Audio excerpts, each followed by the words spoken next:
What is going on, YouTube? Y'all squad. This is your boy Yocrates. This is your review for the Real Housewives of Potomac Season 7 Reunion Part 1. I'm going to try to get through this as quickly as possible because several people about to go live. So I want to try to hurry and get this out because normally I would have waited until tomorrow, but I want to.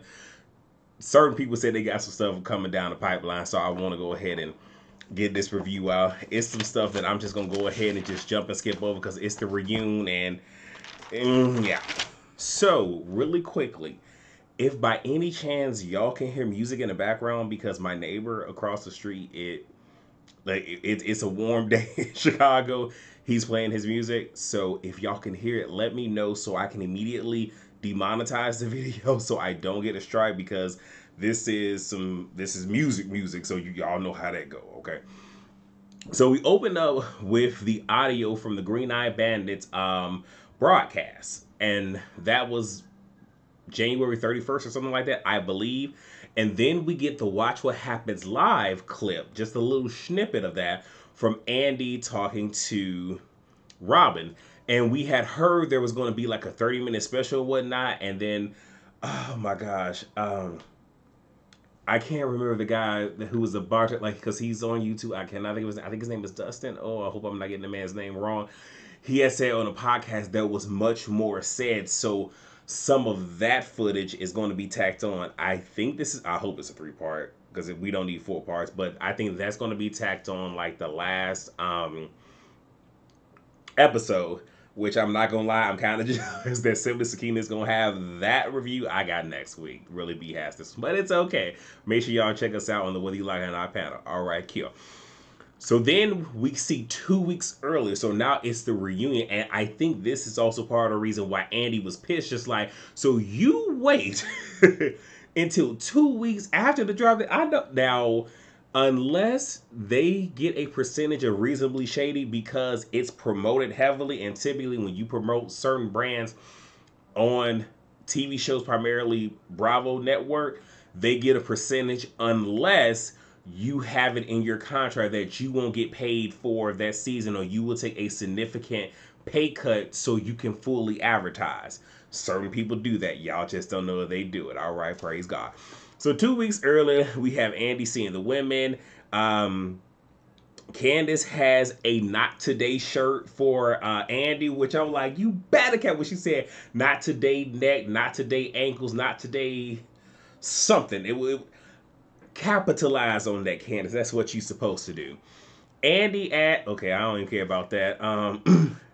Andy is asking Robin, generally about her being married. You have Karen yawning. Now, either she was actually yawning when it happened, because with production and the reunions and everything, they can splice stuff in to make it seem a certain way. So, Andy low-key came for Candace. Because he said, can you tell me how to get to Sesame Street? Candace says, well, you should ask Ashley because she got the key. Now, in Andy's defense, because he did say, I want to say this before everyone else does, because what you're wearing and how you wearing it could very well give Cookie Monster. And that's only because she has a whole lot of feathers, like, I guess from like the midsection down, even though they're all wearing blue. And, it was all in jest. You like, well, how do you not know it wasn't by design? But I felt a little shade, y'all. So the seating chart is brought up because y'all know we give a lot into that. And Andy says, well, it has a lot to do with who is and who isn't getting along. That's how they do the seating arrangements. And I think part of that might be the whole Kenya and Portia. Y'all remember the hair drag. But this is one of those where this is y'all job. You should be able to sit next to somebody you don't like. And if that's the case, Andy, why did you have Drew and Sonya sit next to each other at the Real Housewives of Atlanta reunion? Andy, stop playing with me. So we start with Ashley. And look, y'all, I'm finna run through this because I've already told y'all I don't give a about Ashley. Until them papers are signed and they are fully divorced, then I can start caring about her and her situation. But anyway, she's happy to be at the penthouse. Her house is 7 minutes away. Michael has a key. She has a key to the to his penthouse. A whole discussion on, is it appropriate for the ex to have a key, this, that, and the third. Look, if the house is in the LLC and both of their names is on it, this, that, and the third, he got a key. Look, I really don't care. It ain't my business. As long as Dylan is able to spit that hot fire and come out with a decent album, that's all I care about. Um, Luke, who Ashley was dating, because we don't really care about him, because again, we didn't see it on the show. It was a fly by night type of thing, but he told her that she needs to have stricter boundaries when it comes to Michael. If in fact all what's going on is true, yes, you do. Ashley hasn't seen any of Michael's women. Of course, you're not going to. You're not going. Again, if this is all real, we're in a patriarchy. He holds all the cards. It's not happening. She can file in February. I swear this thing is going to get drawn out. She says that the prenup did not work in her favor, and when she explains it, it makes a whole lot of sense because the prenup was ironclad. So here's what it was. And part of this I did anticipate. She said whatever money he made before the marriage is his. And you will be a fool to not put that in a prenup. But then and typically whatever businesses that you create while you're in a union, a marriage, you can split. But what he did is he took funds from the businesses he had before that she couldn't touch. He took that money and put it into businesses, and that was also outlined in the prenuptial agreement as well. And let me see. I said that. So she says there's no alimony. There will be child support, the house, and there is a safety net in place where if certain things can't be paid, this, that, and the third, that she will be taken care of. So then a question from the viewers was, just admit that this divorce was for you to secure the bag. In essence, stop playing in our face saying that it's because you want to be monogamous and all this other stuff. Just admit that you trying to secure the bag. You done ran out the time of your prenup, and that's this and this and this. See, what you should have did is you should have talked to Miss Jackson if you're nasty, because Janet the Jackson did it right. You did it wrong. But see, I'm just saying, you should have talked to Miss Jackson. She would have put you up on game, baby. And then they also said, because you've turned a blind eye to all his previous indiscretions, so what's changing now? Mia's asked her opinion, and she said, well, for her, she know how she got her man. So she knows that to keep him, she has to do the same thing. And look, we say that all the time. The way you get him is the way you lose him. So she know that, look, I was being the little thought pocket when I got with him. I got to be a thought pocket. So what she's saying for Ashley is, if you was doing, if you were having multiple people in your bedroom beforehand, if you want to keep this thing going, even though you have grown, to keep this thing going, you have to do that. And that's if you want to keep the union going, or you can just turn a blind eye. Ashley is asked about her saying, that Candace is the least accomplished, and Andy brings up where her life is, and even the whole thing about houses. And Ashley still stands firm, like, well, as an adult, you should not be living in, a house that your mother pays for. And Candace's whole thing is, but this is family. This is generational wealth. You didn't have that, plus the house that I live in now, I'm paying for. The house you live in now, are you paying for? Because she was like, because it would cost too much. She like, more than that. She was like, but still, you are not paying for that house. Somebody else is. So we can't compare. She was like, but if I wanted a house, but she like, but you're not living in that house. I'm like, come on, Candace, baby. You know I'm here for you. And Ashley says she will keep her her husband's last name for the kids, whatever. We get Mia. This was a whole lot of rigmarole, but I'm going to try to make the best sense of this that I can. So she said there were several things wrong with her: a bump on her rear, large lymph nodes. She is still under care and has tissue in her reproductive organs. And she was trying to connect with Giselle and use it just like, because, I know what Giselle was going through and I want to reach out to her. And I know I can't, don't nobody care about all that. And Robin, even though I don't see it for Robin, but she did ask her what the diagnosis is currently, but Mia can never tell us.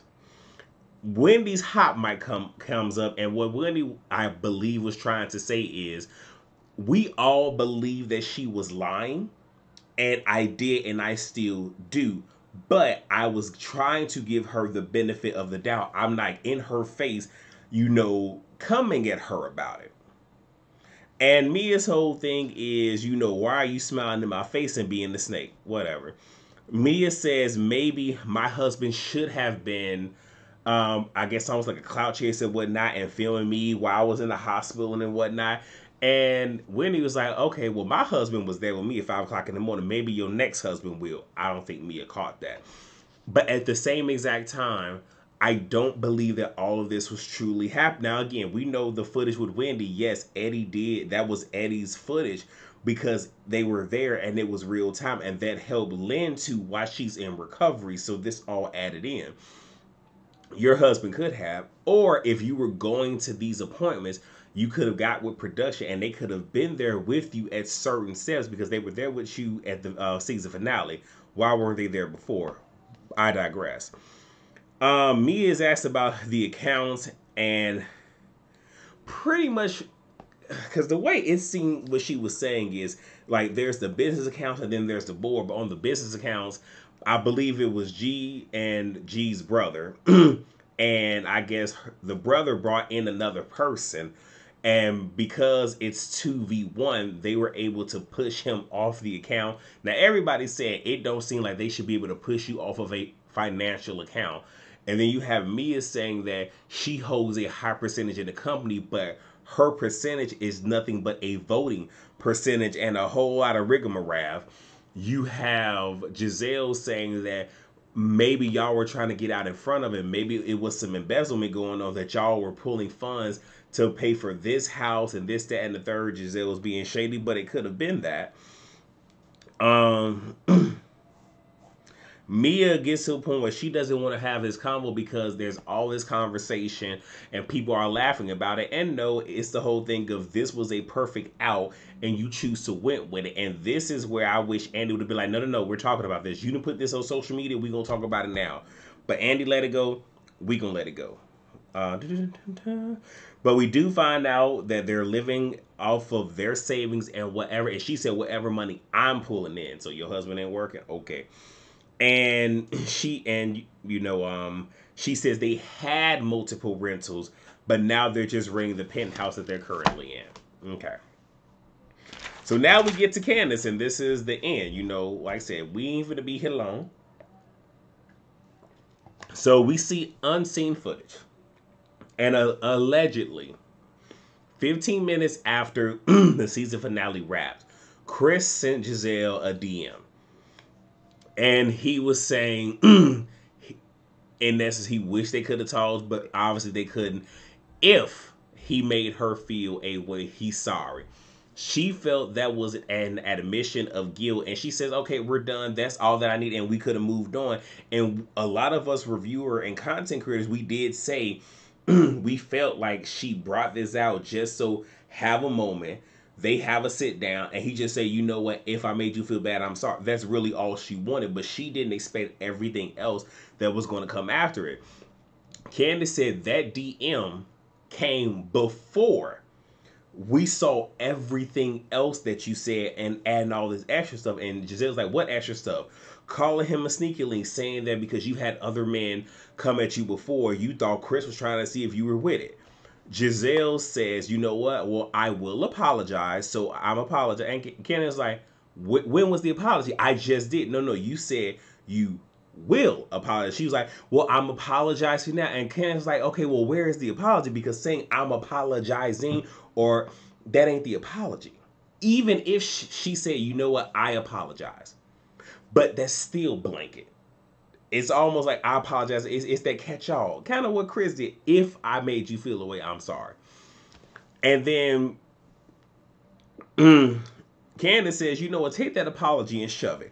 I'm here and everybody's kind of like, oh. And it's like, come on now. Y'all didn't heard Candace say way worse. Y'all mad because she told the church lady to shove it? Take that apology and put it where the sun don't shine if y'all don't stop playing. So Candace said, because, they're trying to talk about it. And Candace's like, okay, well, let's play semantics. Let's just say, for instance, if Chris did say, let's go to your room. She's like, well, she did. And there's some back and forth. And Annie's like, you know what? Chris can speak for himself because he will be out here later. So we did that. Andy asked her about her, motherhood journey. And she says they were able to do another round of in vitro. And it was smart for her to wait until the season wrapped. That was smart.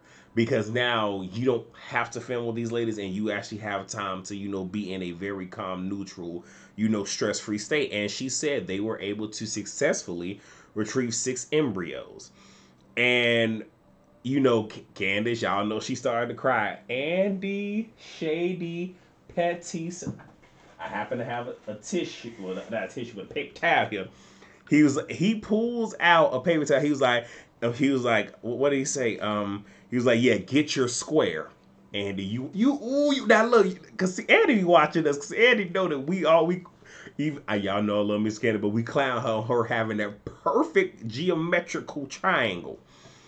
But he said, get your square. It's a triangle though, but okay, Andy. So Candace accusing Giselle of the whole essay comes up.